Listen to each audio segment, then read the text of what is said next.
Walker Buehler's BABIP the last several years, 247 this year, 198 in 2020, 248 in 2018. Like, of course his whips have been good. He's not giving up any hits. Didn't Matt Cain do that for like 5 years in a row? And the defense behind him is getting better. They got Mookie Betts. Mookie Betts is a Gold Glover. Though. Like, I will bet you any amount of money right now, Walker Buehler over or under 247 BABIP.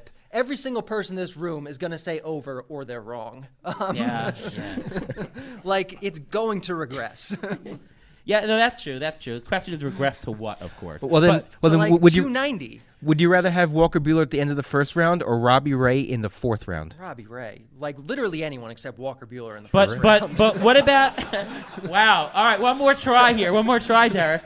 What about the floor argument? Sure, he's not as good as there, but I don't see the bottom falling out. And to me, if you're gonna get fourth round value out of Walker Buehler in the first round, that actually is not bad in my opinion. What do you think about the floor argument? I mean, I don't know if there is a I'm trying here. Steamer has him projected for a 3.60 ERA. His xFIP was 3.57 this year. Last year it was 3.93. Like, the floor is not that high. Like, he's I don't know. Maybe I'm wrong about Buehler, but like, I feel like it's just a case of recency bias. I love it. I love it. How about somebody who's not going to be drafted in the first round in 2022, but should be, Derek? I'm not going to say Walker Buehler. Probably another pitcher, though, because as we said, like, the real elite aces should be going higher.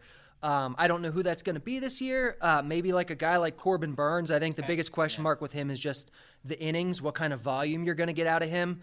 But he is, I think, at this point, the second best pitcher in baseball on a rate basis after DeGrom. Max Scherzer. I'm fine with Scherzer.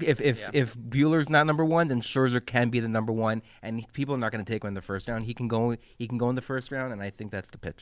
Yeah, I remember that. You and I teamed up in a league, Derek, this year in GDD, and I remember Max Scherzer was up, and I'm like, there's a market premium here. Go that extra $1. It was $2 over our values. Like, the market premium says that's good. Everyone's going +5. I think we're happy we did that, right? That was our anchor. Yeah, that was a good pick.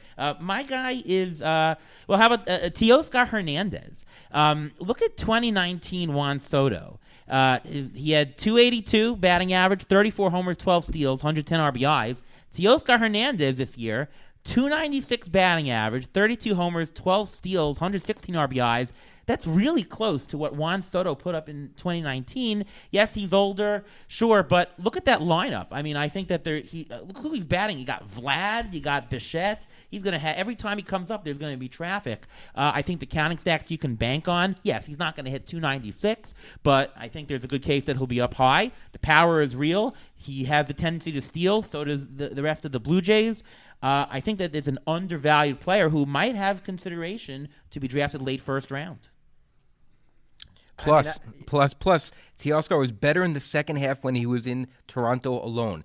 The offense was just really good. So it's not like he was affected by playing in Florida, by playing in Buffalo. He played better in Toronto in the second half.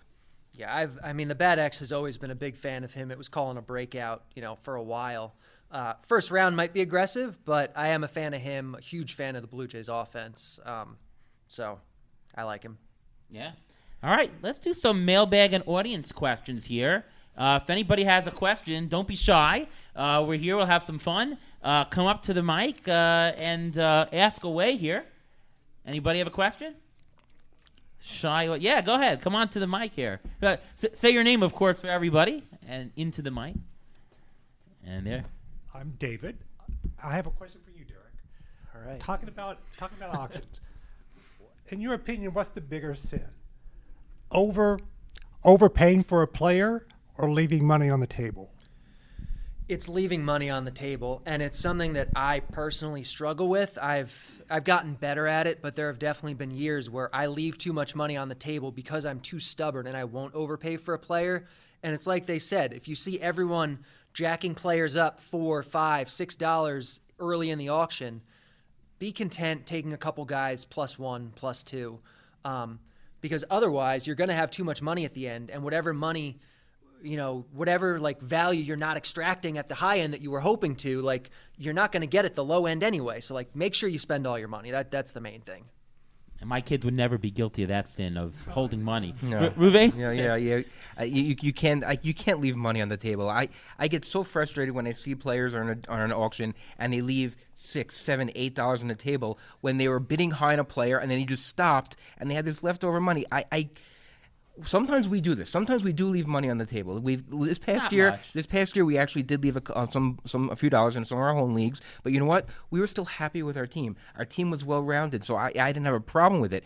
But there gets a point where you're going to say, you know what? Maybe I should have paid that extra dollar for Rhys Hoskins. Maybe I should have paid that extra dollar for that corner infield for the Freddie Freeman. I was willing to go to 38, but I wasn't willing to go to 39. And now I have money on the table. I'd rather spend the money when I have it. And you know what? You can still get those bargains later. Almost every year I find myself saying, you know what, I wish I bought one more high-end player. Right. And that comes from someone who does play extremely disciplined. Like if you're someone who is just willing to buy a bunch of high-end players, don't buy another because that's my impression of it. But if you are playing disciplined, you are playing the value game, don't be afraid to buy that extra high-end guy, especially if the room is bidding guys up, because there will be values later that you'll be able to take advantage of. If you're left over with money, it means you're not reading the market premium correctly. So that's something you need to adjust in your game.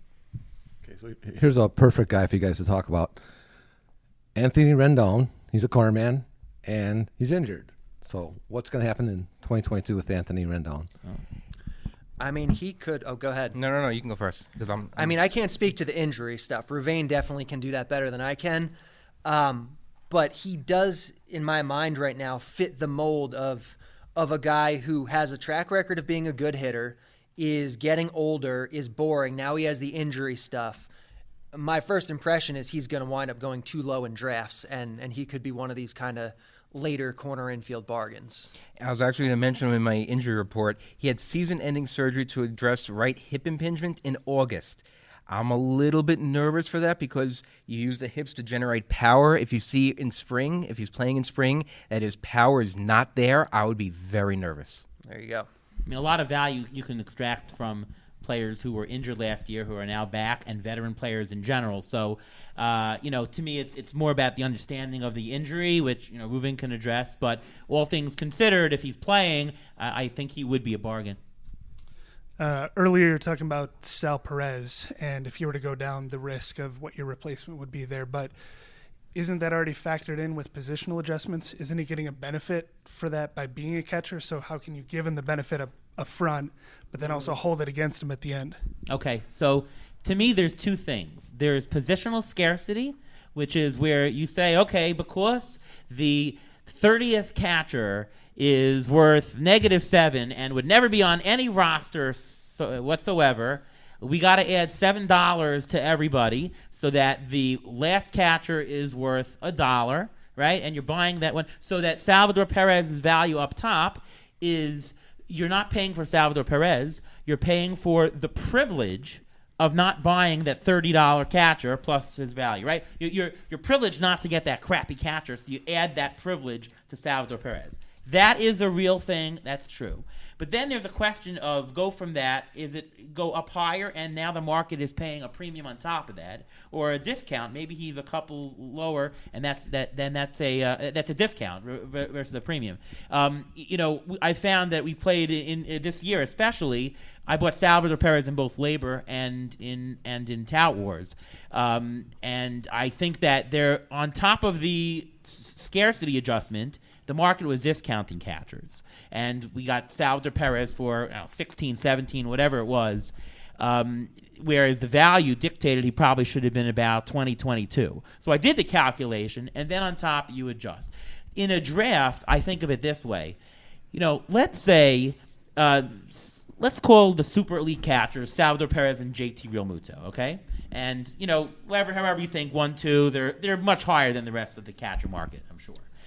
If everybody else in the draft is taking catchers way down, if you're inflating that value and you're taking in the third round, fourth round these catchers, you paid a bigger premium than the market is giving for catchers in general. And the reverse is true. If the next catcher goes off the board after 5, oh my God, Salvador Perez really looks good. So the true answer is that there's a scarcity adjustment, and then there's what the market does, right? It's always about comparison to the market and how it compares. And the tough part with catchers is that you don't know what the market's going to do because you need to make the decision on those high-end guys before you get the information on the low-end guys. So that's true about drafts in general. And because and if it's an auction, you're going to be setting the price. If you budget into your plan that you're going to get Salvador Perez for this price, stick to that price. If you start going higher and higher, it's going to screw your budget. You take money out of other positions, and you have issues in other places.